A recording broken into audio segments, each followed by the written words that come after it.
عقیدت کے زانوئے ادب تہ نہ کر لیں اور عقیدت کے دل ان کی بارگاہ میں ہم نہ جھکا لیں، اس وقت تک کہ علم کے فیض اور برکت سے کورے ہی رہتے ہیں اور اخلاق و کردار کے عظیم نعمت سے بے بہرہ ہی رہتے ہیں۔ اللہ والوں کی محبت کا اثر ہوتا ہے، برکت ہوتی ہے کہ اللہ والوں سے محبت کرنے والوں کو اللہ تبارک و تعالی ہدایت بھی عطا فرماتا ہے، اخلاق و کردار کا دھنی بھی بناتا ہے، دنیا میں بھی انہیں کسی کے آگے بے بس و لاچار نہیں رہنے دیتا ہے، انہیں عزت اور شان کی زندگی عطا فرما دیتا ہے۔ عزیزان محترم، اولیاء اللہ کی زندگی ہمارے لیے ایسی زندگی ہے کہ جن کی زندگی پر چل کر کے ہی ہم ہدایت کو پا سکتے ہیں، ان کی زندگی ہی ایسی زندگی ہے کہ جن کے زندگی کے طریقے کو اپنا کر کے ہی ہم ہدایت پر استقامت پا سکتے ہیں۔ اور اگر ہم چاہیں کہ ایک نیا راستہ اپنا بنا لیں، ہم چاہیں کہ ایک الگ دھارا ہم اپنا بنا لیں اور ایک الگ راہ پر ہم چل نکلیں اور اپنا الگ ایک نشان متعین کر لیں، تو یہ ہرگز ہو نہیں سکتا ہے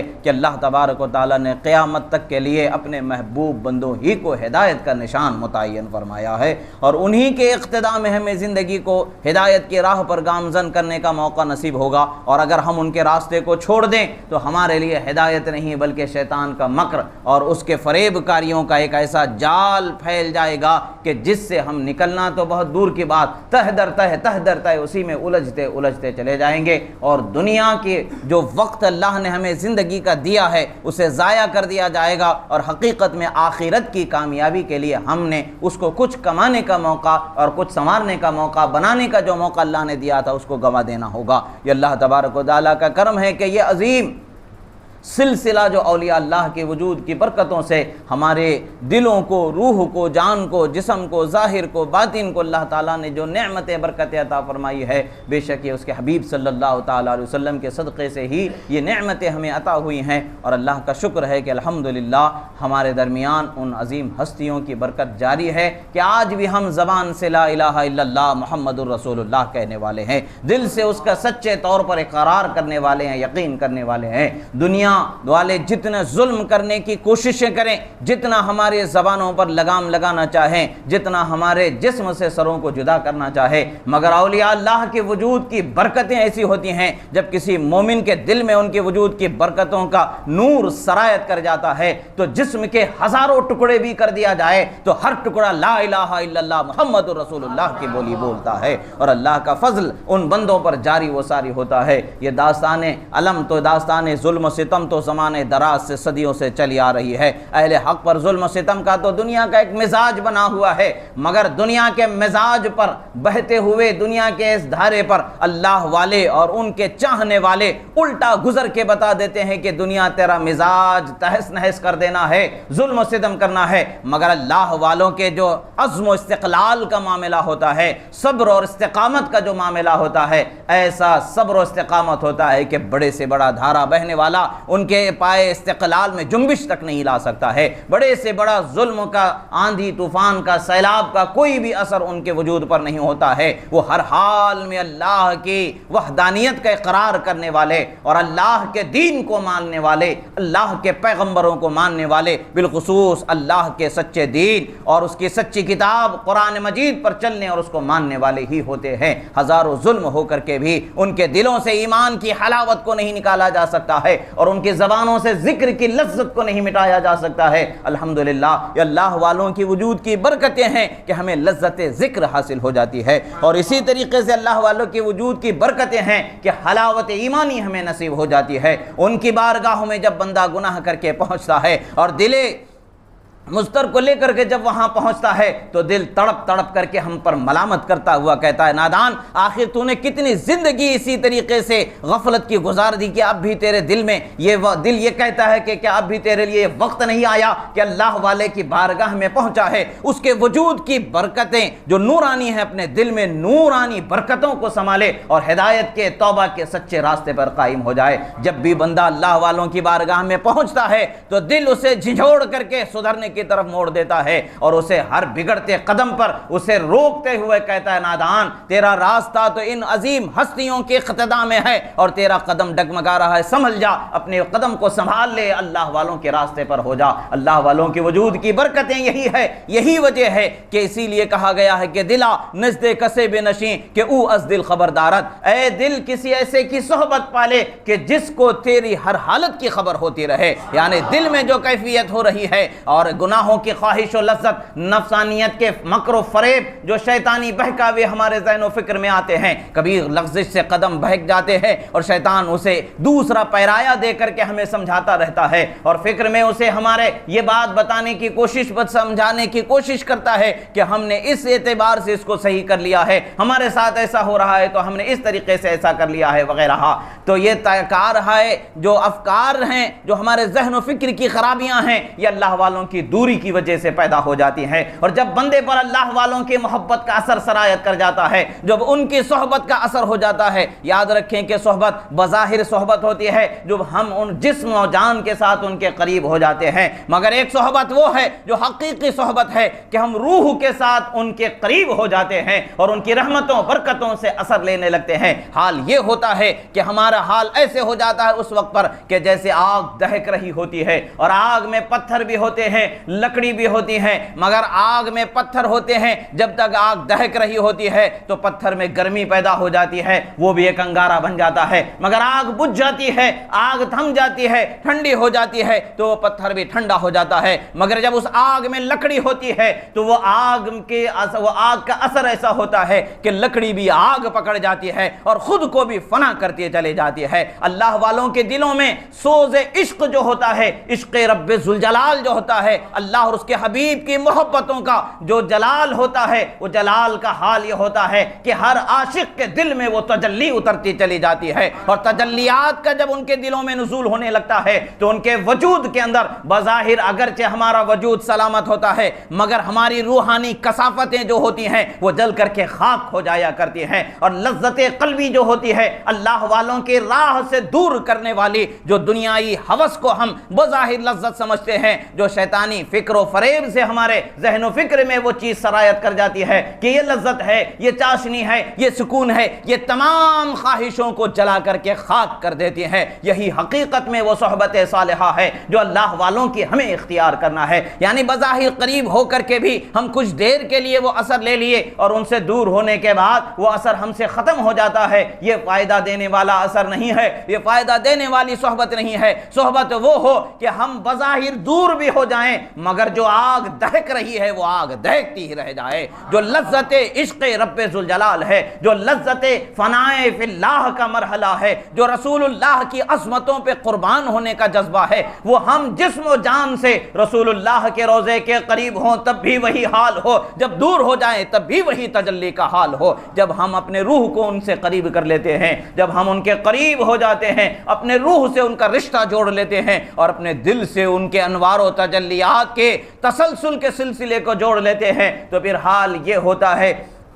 کہ بندہ جب نگاہوں کو نیچی رکھتا ہے تب بھی اس پر روشن سا ہر چیز ہونے لگتی ہے، بلند کرتا ہے تب بھی روشن اس پر ہر چیز ہونے لگتی ہے۔ حال آخر کار یہ ہوتا ہے کہ الٹی ہی چال چلتے ہیں دیوان گانے عشق، آنکھوں کو بند کرتے ہیں دیدار کے لیے کا مرحلہ ہو جاتا ہے۔ لذت کا اس کے مشق مصطفیٰ صلی اللہ علیہ وسلم کی لذت کا حال یہ ہوتا ہے کہ جب بھی اس پر دل پر غلبہ عشق و سوز و گداز پیدا ہو جاتا ہے، رسول اللہ کی شبیہ مبارک نگاہوں میں روشن ہو جاتی ہے، رسول اللہ صلی اللہ تعالی علیہ وسلم کے رخ زیبا سے وہ اپنے دل کو، اپنے نگاہوں کو اس کی نورانی شعاعوں سے منور کرنے لگ جاتا ہے، برکتوں سے منور کرنے لگتا ہے، جیسا کہ محدثین اکرام کی روایتوں میں ملتا ہے۔ بہت سارے محدثین اکرام کا یہ طریقہ تھا، بعض محدثین کا ذکر الہادی الکاف میں اعلیٰ حضرت علیہ الرحمٰن نے بھی ذکر فرمایا کہ وہ حدیث بیان کر رہے ہوتے ہیں تو اپنے چہرے کو، نگاہوں کو اٹھا کر کے دیکھتے ہیں اور اس کے بعد اس حدیث کے متعلق سے کہتے قال رسول اللہ صلی اللہ تعالی علیہ وسلم، اور آگے بڑھتے ہیں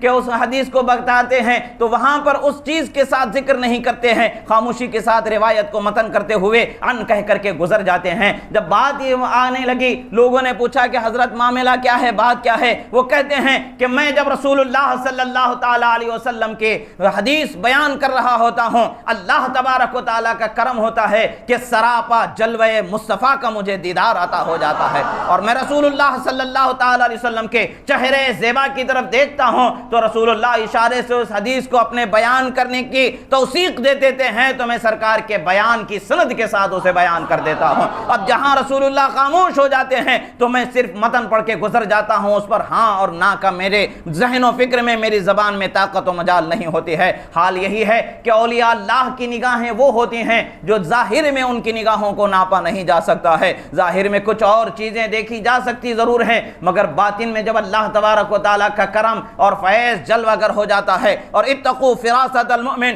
فإنہ ینظر بنور اللہ کے مرحلے سے وہ بندہ گزرنے لگتا ہے، نور ایمانی جب اس کے دل میں سرایت کر جاتا ہے تو حال یہ ہوتا ہے کہ اس کی نگاہیں بند ہوں تب بھی جلوہ مصطفیٰ سے وہ بہرور ہو رہا ہوتا ہے، نگاہیں کھلی ہوں تب بھی وہ دیدار مصطفیٰ سے بہرور ہو رہا ہوتا ہے، ڈائریکٹ براہ راست رسول اللہ کے فیضان سے اس کے دل کو منور کر رہا ہوتا ہے۔ جب یہ حال ہوتا ہے تو بندے کو ایسا مقتدا بنا دیا جاتا ہے کہ زمانے کو ان کی بارگاہ میں زانو ادب تہ کرنا مقرر کر دیا جاتا ہے، انہی کی بارگاہ سے اکتساب فیض اور اپنے دل کے نور کو حاصل کرنا متعین کر دیا جاتا ہے، اور یہ وہ مقام ہوتا ہے جسے مقام قطبیت کہا جاتا ہے۔ الحمدللہ شہنشاہ دکن، قطب دکن حضرت سیدنا خواجہ بندہ نواز گیسو دراز علیہ رحمت و رضوان کا مقام یہ اللہ تبارک و تعالیٰ نے یہی بنایا۔ اور آپ کے علمی فیضان جب دیکھا جائے کہ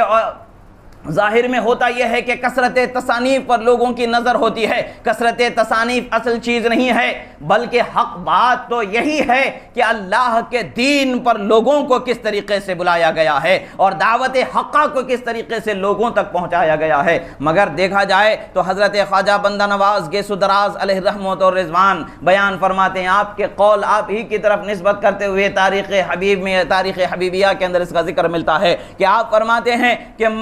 فقیہ ہونا، صوفی ہونا، سنی ہونا، سید ہونا، یہ چاروں چیزیں ایک جگہ مل جانا آج کے زمانے میں بڑا کٹھن مرحلہ ہوتا ہے، کہیں کہیں ہوتا ہے۔ الحمدللہ خدا نے مجھے صوفی بھی بنایا اور فقیہ بھی بنایا، سید بھی بنایا، سنی بھی بنایا، آپ یہ فرمایا کرتے تھے۔ یہ آپ کے کلمات مبارکہ ہیں جو تاریخ نے رقم فرمائے ہیں، اور ان کلمات مبارکہ کو آج تک محفوظ رکھا گیا ہے۔ یعنی کبھی کبھی اللہ کے ولی تحدیث نعمت کے طور پر، جیسے اللہ کا فرمان ہے وَأَمَّا بِنِعْمَةِ رَبِّكَ فحدث، اپنے رب کی دی ہوئی نعمتوں کا چرچا کرو، لوگوں کو بتانا چاہتے ہیں کہ خدا نے مجھ پر صوفی ہونے کا بھی انعام فرمایا ہے، خدا نے مجھ پر فقیہ ہونے کا بھی انعام فرمایا ہے، خدا نے مجھے رسول اللہ کی آل اہل بیت اور آپ کی آل سے ہونا، سید ہونا بھی نصیب فرمایا ہے، اور صحت اعتقاد کے ساتھ اس پر دعوت دینے والا بنایا۔ یہ بھی اللہ تبارک و تعالیٰ کے کرم اور نعمت اور انعام الہی ہے، اس کا اظہار فرمایا۔ عزیزان محترم، ایک روایت میں ملتا ہے کہ آپ جب اب حضرت خواجہ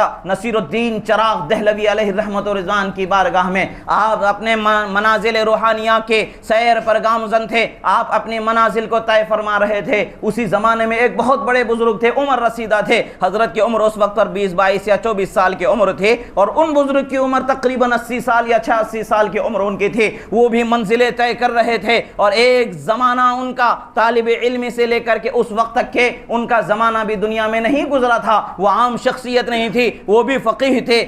زبردست علم رکھنے والے تھے، جید عالم، فاضل، حافظ، قاری، تمام علوم اس زمانے میں جو ہوا کرتے تھے، ان تمام علوم کے اندر اللہ تعالیٰ نے انہیں مہارت اور ید طولا عطا فرمایا تھا۔ ان تمام چیزوں کے باوجود ایک زمانے دراز سے وہ روحانی منزلوں کا سفر کرتے ہوئے اس پر بھی آپ نے بڑا کمال حاصل کیا تھا، اور اللہ تبارک و تعالیٰ کی رحمتوں سے بے پناہ حصہ ان کو بھی میسر آیا تھا۔ مگر ایک مرتبہ حضرت خواجہ بندہ نواز گیسو دراز مثال کے طور پر یہ ہے کہ اللہ تبارک و تعالیٰ جب کسے چن لیتا ہے تو ایسے چن لیتا ہے کہ چنے ہوئے لوگوں میں اس کے چنے جانے کا عام فرما دیا جاتا ہے، اعلان کر دیا جاتا ہے، اس کو بتا دیا جاتا ہے کہ لوگوں بے شک تمہیں چنا ہوا ہے، چنا گیا ہے، مگر تم میں ایک ایسا ہے جو میرا تم سب سے زیادہ محبوب بندہ ہے، تم سب سے زیادہ میری بارگاہ سے رحمت اور عظمت اور انعام کا حقدار بنایا گیا ہے۔ وہ بتایا جاتا، اللہ کے ولیوں کو ان کے مقام و مرتبے کو دکھایا جاتا ہے۔ جب ان میں پیشوا و سردار اظہار ہونا ہوتا ہے اس کا وہاں پر اظہار کیا جاتا ہے۔ ایسے ہی معاملہ ہے کہ معاملہ ہوا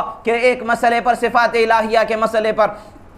آپ سے گفتگو ہوتی رہی، آپ گفتگو فرماتے رہے، وہ بزرگ جو حقیقت ظاہر و باطن دونوں حقائق اشیاء کا علم جو اللہ تبارک و تعالیٰ کے فضل سے ان کے علم حقیقی جو ان پر روشن اور منکشف ہوا کرتا تھا، اس کی روشنی میں بھی گفتگو ہو رہی تھی، دلائل شرعیہ قرآن و سنت کی روشنی میں بھی گفتگو ہو رہی تھی۔ الحاصل گفتگو ہوتی رہی کافی دیر تک کہ حضرت خواجہ بندہ نواز گیسو دراز علیہ رحمت و رضوان اپنے موقف پر بے پناہ دلائل کو انہوں نے قائم کرتے رہے۔ آخرکار جو بزرگ تھے انہوں نے کہا کہ بے شک تم سے میں گفتگو میں تو آگے بڑھ نہیں پایا کہ اتنی دلیلیں تم نے مجھے دے دیں کہ اب ان دلیلوں کا انکار میرے پاس نہیں ہے۔ اب کچھ دیر تم اور میں آمنے سامنے بیٹھ جاتے ہیں، تم بھی مراقبہ مشاہدہ کر لو، میں بھی مراقبہ مشاہدہ کر لیتا ہوں، ہمارے دونوں کے بیان میں کس کی تائید ہوتی ہے مندازہ کر لیا جائے گا۔ دونوں آمنے سامنے بیٹھے ہیں۔ ایک وقت کا شہنشاہ دکن حضرت خواجہ بندہ نواز گیسو دراز ہے، عمر کے اس حالت میں گزر رہے ہیں کہ جسے صغر سنی بھی سے تعبیر کیا جا سکتا ہے۔ ان بزرگ کے سامنے وہ تو کبر سنی کے عالم میں پہنچے ہوئے ہیں، ان کا زمانہ اسی منزلوں کے طے کرتے ہوئے گزر چکا ہے، مگر اللہ کا انعام کسی پر ہوتا ہے، اکرام کسی پر ہوتا ہے، تجلیات کا جب نزول ہوتا ہے اور شیخ کامل کی نظر کامل جب ہو جاتی ہے تو ایسا چن لیا جاتا ہے کہ اس چنے جانے پر لوگ اش کر اٹھتے ہیں، حیران رہ جاتے ہیں کہ یہ کیسے ان کو اللہ تبارک و تعالیٰ نے یہ مقام و مرتبہ عطا فرما دیا ہے۔ یہ معاملہ کیا ہوتا ہے؟ اس عادت بزور بازو نیز تانہ بخشت خدائے بخشندہ کا مرحلہ ہوتا ہے۔ یہ انسان اپنی محنت سے حاصل نہیں کر سکتا ہے جب تک کہ مہربان مالک اسے اپنے فضل سے وہ نعمت نہ عطا فرما دے۔ جب مراقبہ ہونے لگا، اس کے بعد میں جب ایک دوسرے کی دلیلوں کے حقائق کی طرف جب نظر کرنا ہوا اور اس سے مرتب اثرات کی طرف جب نظر کرنا ہوا، جب دیکھنے کے بعد کچھ دیر کے بعد حضرت وہ بزرگ حضرت کے زانوں کو ہاتھوں کو پکڑ کر کے عرض کرتے ہیں، شہزادے خدا نے تمہیں اس بلندی پر فرمایا ہے کہ میں 80 سال کی محنت کے بعد بھی اس تک نہیں پہنچ سکا ہے، خدا نے تمہیں وہ نعمت عالیہ سے سرفراز فرمایا ہے۔ عزیزان محترم، یہ کون ہستی ہیں؟ یہ حضرت سیدہ خاتون جنت فاطمہ زہرا کے لال ہیں، جن کی رگوں میں اس عظیم خون کو خدا نے جاری فرمایا ہے۔ یہ حضرت مولا کائنات فاتح خیبر علی شیر خدا رضی اللہ تعالیٰ عنہ کے شہزادے ہیں کہ جن کی رگوں میں اللہ تبارک و تعالیٰ نے ان کے خون کو جاری فرمایا ہے، اور رسول اللہ صلی اللہ تعالیٰ علیہ وسلم کے نواسے ہیں، آپ کے اہل بیت سے ہیں کہ جن کو اللہ نے یہ شان عطا فرمایا ہے۔ یاد رکھیں، اللہ کے محبوب بندوں میں اللہ تبارک و تعالیٰ بہت ساری خوبیوں کو جمع فرما دیتا ہے، اور ان میں اتنی خوبیوں کو جمع فرما دیا کہ تاریخ دان بھی حیران ہیں۔ تاریخ دان یہ بات بتاتے ہیں کہ مشائخین سلسلے چشتیہ میں جتنے بھی یکے بعد دیگرے ایک سے ایک بڑے درجے اور بڑے کمال کے بزرگ گزرے ہیں، مگر سب اپنے کمال والے ضرور ہیں، اور یہ بھی ان کی برکتوں سے کمال والے ہیں، مگر ان کے حصے میں ایک نمایاں خدمت جو ان سے ہٹ کر کے جدا خدمت جو ان کے حصے میں آئی، یہ کثرت تصانیف کا حصہ بھی ان کے حصے میں آیا ہے۔ اللہ تبارک و تعالیٰ نے انہیں یہ خدمت عالیہ اور اس مقام عظیم سے بھی سرفراز فرمایا ہے۔ سلسلہ چشتیہ کے خواجگان میں آپ سے زیادہ کوئی کثیر التصانیف بزرگ سلسلہ چشتیہ کا نہیں گزرا۔ یہی وجہ ہے کہ آپ کے قلم کو اللہ تعالیٰ نے ایسی حفاظت و عصمت عطا فرمائی کہ اولیاء وقت کے آپ کے کلام کو، آپ کی تحریر کو سند آخر سمجھا کرتے تھے، اور جو علماء ہیں وہ تو آپ کے بارگاہ میں زانو ادب تہ کیے بغیر اپنے لیے چارہ نہیں جانا کرتے تھے۔ حضرت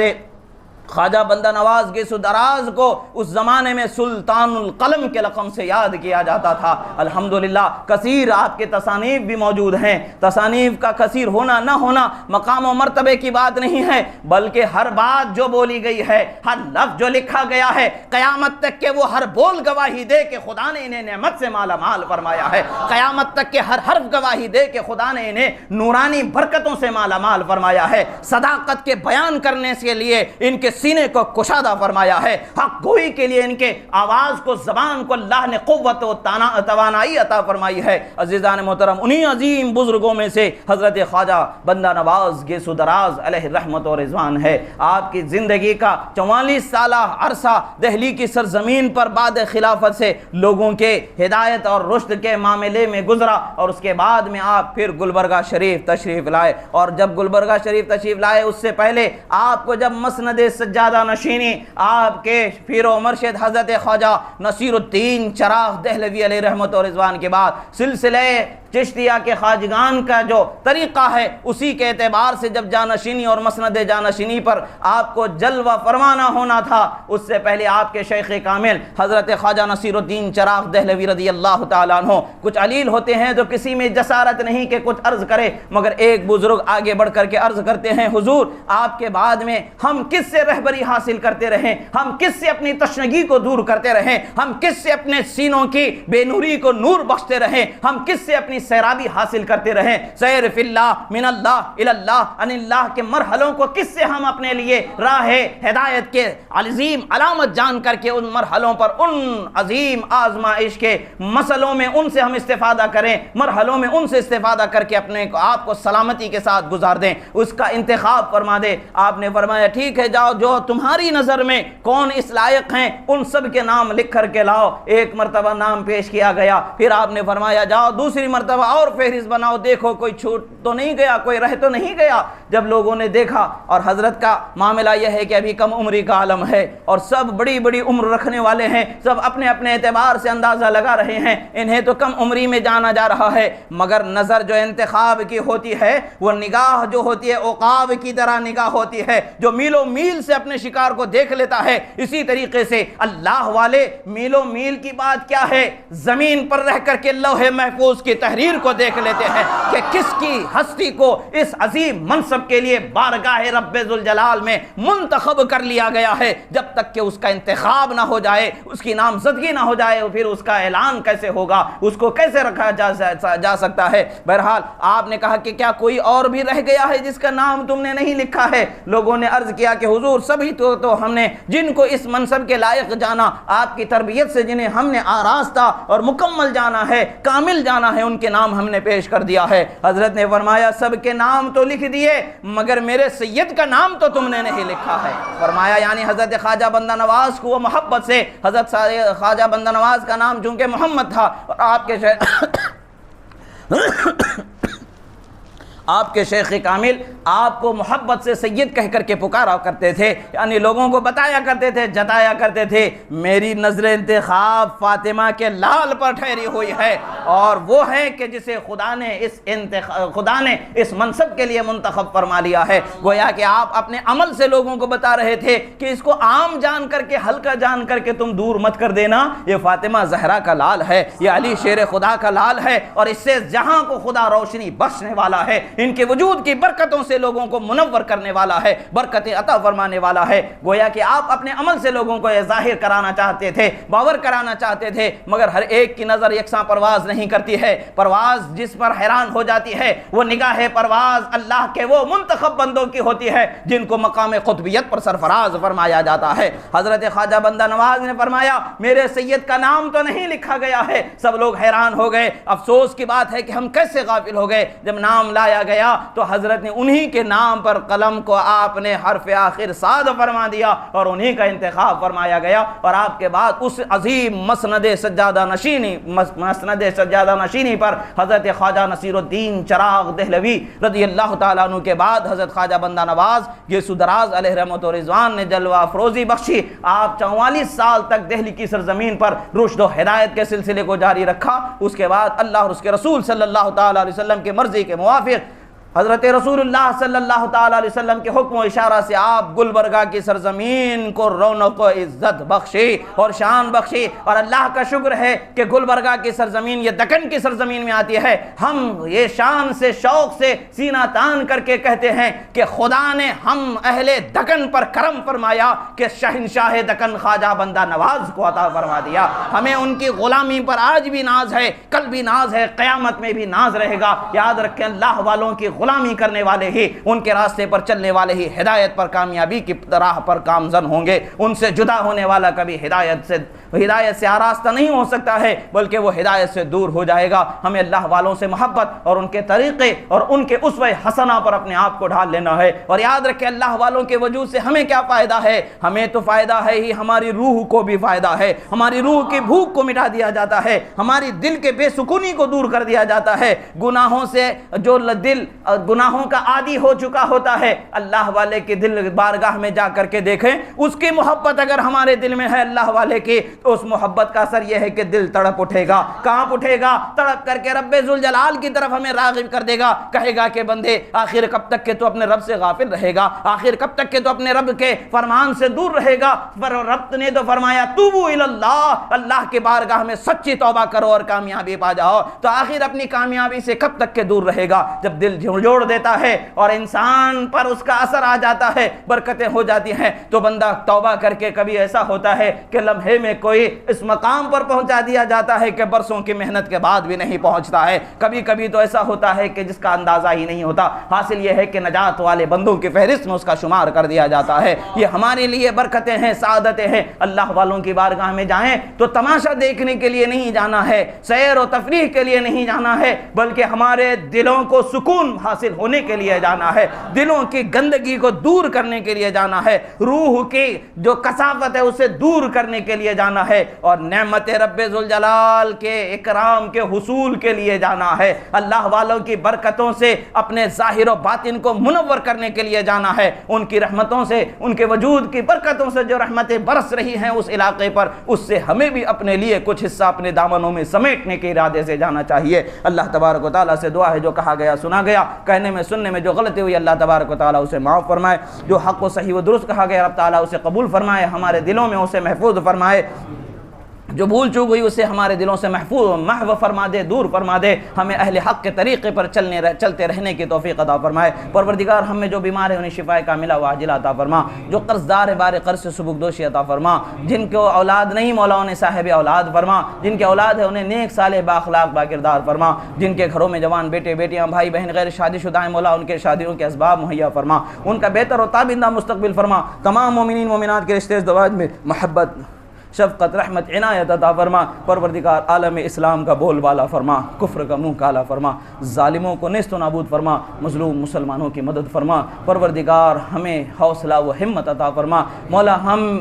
کمزور ہیں، نحیف ہیں، مولا تو اپنی طاقت و قدرت سے مولا ہماری حفاظت فرما، مولا ہماری حفاظت فرما۔ پروردگار اہل اسلام کے حفاظت فرما، ہماری ماؤں بہنوں بہوؤں بیٹیوں کی عزت و آبرو کی حفاظت فرما، اخلاق و کردار کی حفاظت فرما، ہمیں تیرے حبیب صلی اللہ علیہ وسلم کے سچے اخلاق پر زندگی اور سچے طریقے پر ظاہر و باطن میں زندگی گزارنے کی توفیق عطا فرما۔ اقول قولی ھذا استغفر اللہ لی ولکم ولسائر المؤمنین وما علینا الا البلاغ المبین برحمتک یا ارحم